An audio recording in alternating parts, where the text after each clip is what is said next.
Dear students and dear friends, आपके अपने YouTube channel a village teacher पर मैं एसके त्रिपाठी बोल रहा हूँ। अभी कल हमने 2 वीडियो बना के अपलोड किए थे। कविता number 4 an elegy written in a country churchyard पर मैंने बनाए थे। पहले वीडियो में कवि टॉमस ग्रे का, जिन्होंने कविता लिखी, उनका जीवन परिचय हो पाया था, और दूसरे वीडियो में हमने 2 स्टैंजा का अर्थ आपको समझाया था। अब इस वीडियो में आगे के जो 3 स्टैंजा बचे हुए थे उनको पढ़ करके हमें समझाना है, लेकिन थोड़ा सा मैं प्रसंग उद्धृत करना चाहता हूँ कि आपको याद आ जाए जो आपको पढ़ाया जा रहा था।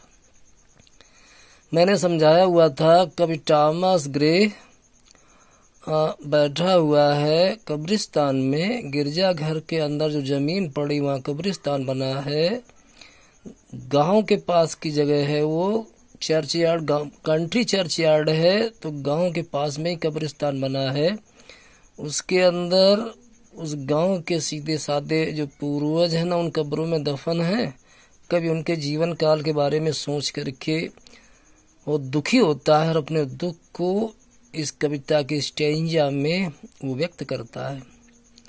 पहले के 2 स्टैंजा में आपने पढ़ा था कि शाम के समय का वर्णन किया गया था, और अब ये जो बचे हुए 3 स्टैंजा हैं उनमें सुबह का वर्णन है। बहुत ही अच्छा लिखा है टॉमस ग्रे में। अगर आप ध्यान दे करके पढ़ेंगे, बार बार वीडियो को रिपीट करेंगे, तो कविता का अर्थ हमें उम्मीद है कि आपको समझ में आएगा। उसमें आपको बताया गया था कि गिरजाघरों में घंटियां बज रही हैं, शाम का समय हो रहा है, पशुओं के झुंड रमाते हुए चरागाहों से गुजर रहे हैं, और किसान खेतों से घर लौट रहा है। सारे संसार में शाम के होने की वजह से अंधेरा छाता जा रहा है। दूसरे स्टेंजा में समझाया गया था सूखी घास के मैदान में एम और यू नामक पेड़ खड़े हैं, और वहाँ जो कब्रें बनी हैं वो बहुत पुरानी हो चुकी हैं, मिट्टी की बनी हैं, उनमें दीमक लग चुकी है, तो वो मिट्टी उनमें झर रही है, और प्रत्येक कब्र में वो मुर्दे दफन है। जो बगल में गांव है छोटा सा, वो अभी वहाँ जीवित थे, अब वो मृत हैं, तो अपनी कब्रों में दफन है। अब आइए तीसरे स्टैंजा से शुरू करेंगे। किताब से आपको हम पढ़ाएंगे, आप अपनी किताबें निकाल सकते हैं, और हम इसमें किताब की जो है, किताब को कैमरे के सामने लाएंगे, आपको दिखाएंगे।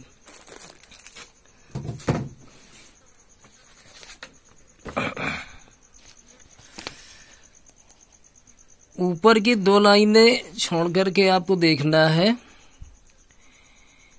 तीसरा स्टेंजा यहाँ से शुरू है। The breezy call of incense breathing morn, the swallow twittering from the straw built shed, the cocks shrill clarion और the echoing horn, no more shall rouse them from their lowly bed।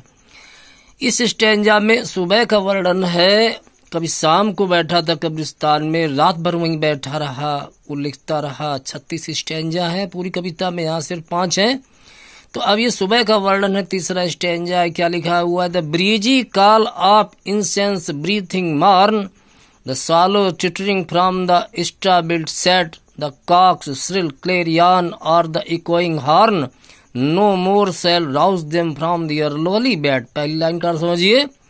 Bridge मैंने हवा का झोंका होता है, ठंडी हवा का झोंका, मलय समीर जो सुबह चलती है। काल माने तो पुकारना होता है, लेकिन यहाँ पुकारने का अर्थ नहीं है। इंसेंस माने खुशबू होता है। ब्रीथ माने सांस लेना होता है। मॉर्निंग को कविता में शार्ट में मॉर्न लिखते हैं, और इवनिंग को इव लिख देते हैं, ऑफन को आफ्ट लिखते हैं, आइलैंड्स को आई लिख देते हैं। ऐसे ही यहाँ मॉर्निंग को मॉर्न लिखा है, जो कि मॉर्निंग माने सवेरा है।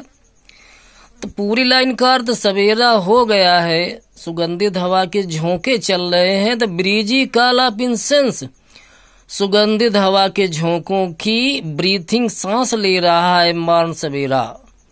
हवा के सुगंधित झोंकों की सवेरा सांस ले रहा है। पर्सनिफिकेशन फिगर ऑफ स्पीच है, मानवीकरण अलंकार। इसमें मॉर्निंग को पर्सनिफाइड किया गया, मनुष्य जैसा दिखाया गया है, कुछ सांस ले रहा है।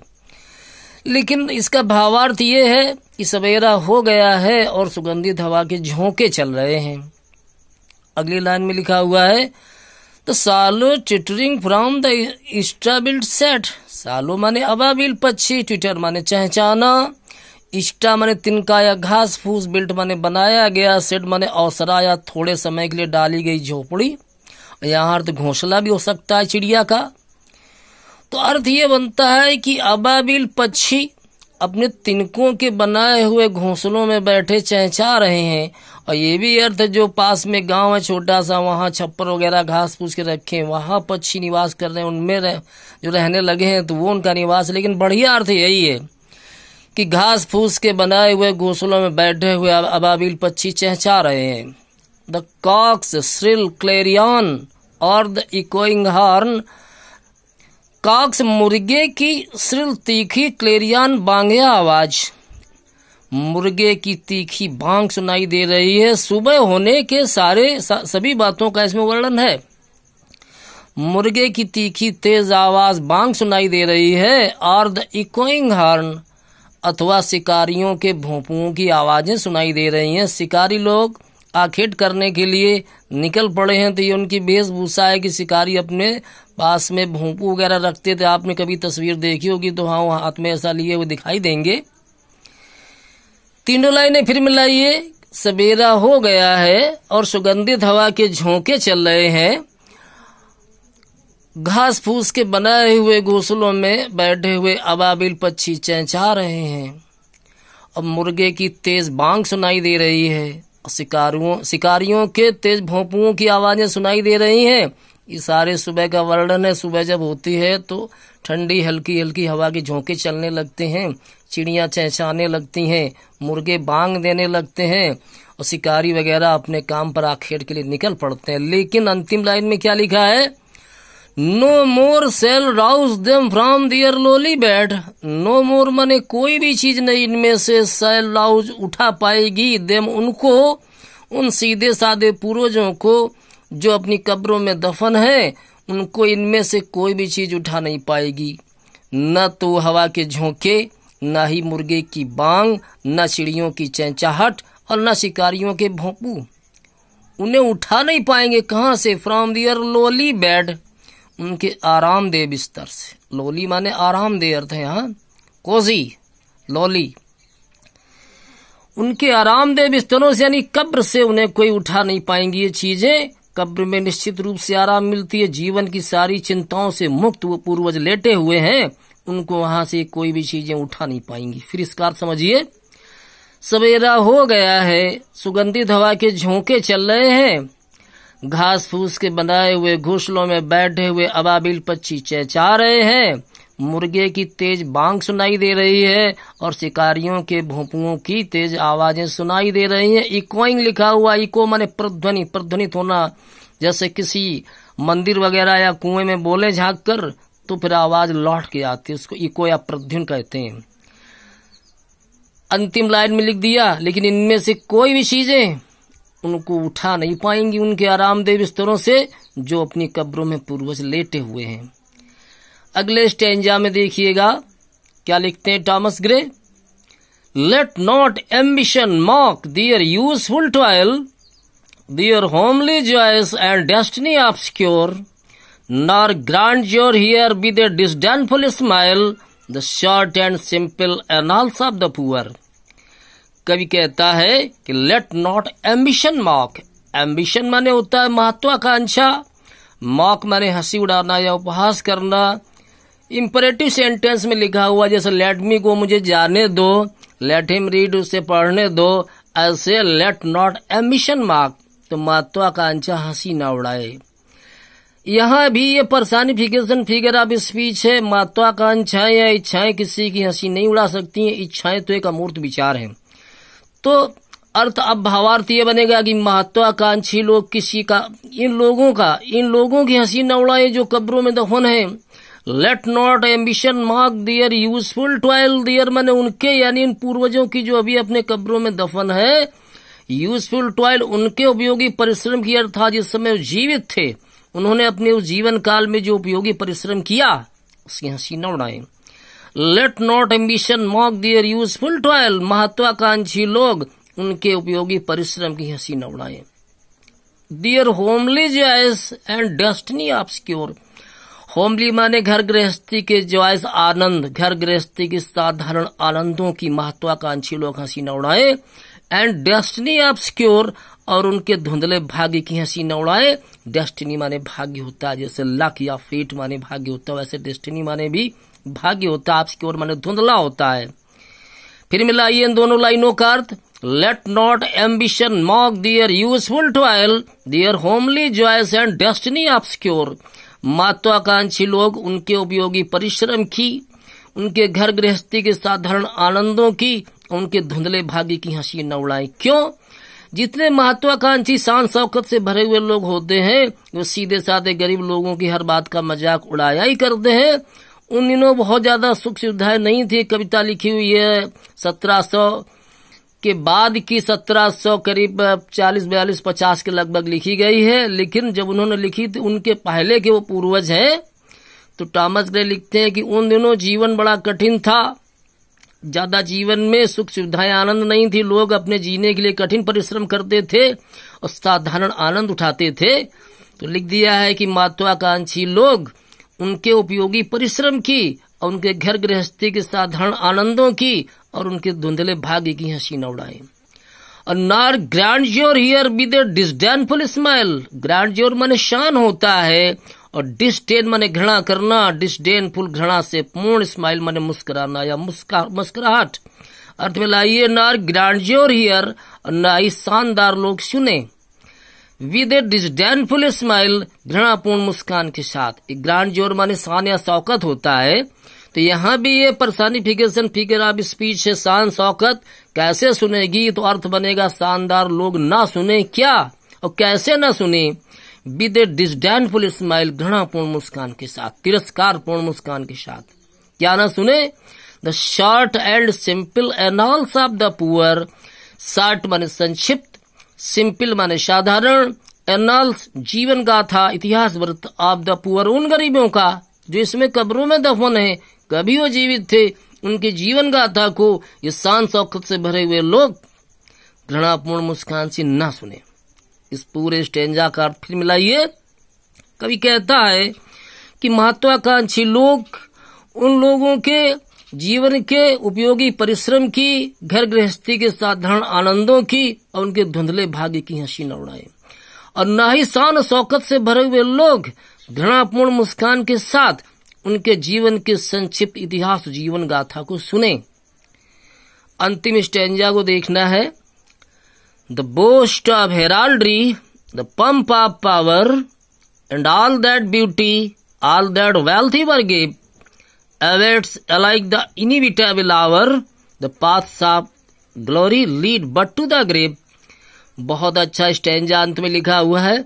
ये बताया है कि संसार में किसी चीज का कुछ भी महत्व नहीं है, कोई भी स्थायित्व नहीं है, हर चीज नाशवान है। वो जीवित प्राणी और जो निर्जीव वस्तु में सारी जो भी दृष्टिगोचर होती हैं सारी ही नाशवान है। बाकी आप पढ़ करके स्टैंजा में जानेंगे क्या बताया हुआ है। बोस्ट माने डींग मारना, सेखी बगारना, घमंड करना। हेराल्ड्री माने ऊंचे कुल में जन्म लेना। द बोस्ट ऑफ हेराल्ड्री, ऊंचे कुल में जन्म लेने का घमंड। द पंप ऑफ पावर, शक्ति का दिखावा। पंप एंड शो माने दिखावा होता है। द पंप ऑफ पावर, शक्ति प्रदर्शन करना, शक्ति का दिखावा, शक्ति का घमंड करना। ऊंचे कुल में जन्म लेने का घमंड और अपनी शक्ति का घमंड। एंड ऑल दैट ब्यूटी, और वो सारी सुंदरता। ऑल दैट वेल्थ इवर गेव, जो कभी धन से प्राप्त हुई है। वेल्थ इवर गेव, कभी धन ने दी है। तो धन से मिलने वाली सुंदरताएं क्या है? बहुत अच्छे भवन, तमाम सुंदर फर्नीचर, सुंदर दरियां, सुंदर झाड़ फानूस वगैरह, ये सुंदर कारें, ये सारी चीजें जो धन से प्राप्त हुई हैं, ये सारी चीजें अवेट्स, इंतजार किया करती हैं अलाइक समान रूप से। किसका? The inevitable our. इनिविटेबल मतलब अनिवार्य, न टलने वाला। आवर माने घंटा यानी घड़ी अर्थात समय। तीनों लाइनों का अर्थ मिलाइए।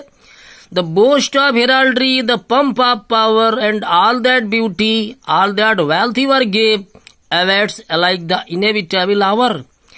ऊंचे कुल में जन्म लेने का घमंड, शक्ति का दिखावा या शक्ति का घमंड, वो सारी सुंदर चीजें जो धन से प्राप्त हुई हैं, ये सब कुछ अवेट्स इंतजार किया करता है, अलाइक माने समान रूप से, द इनेविटेबल आवर, न टलने वाली घड़ी अर्थात मृत्यु का।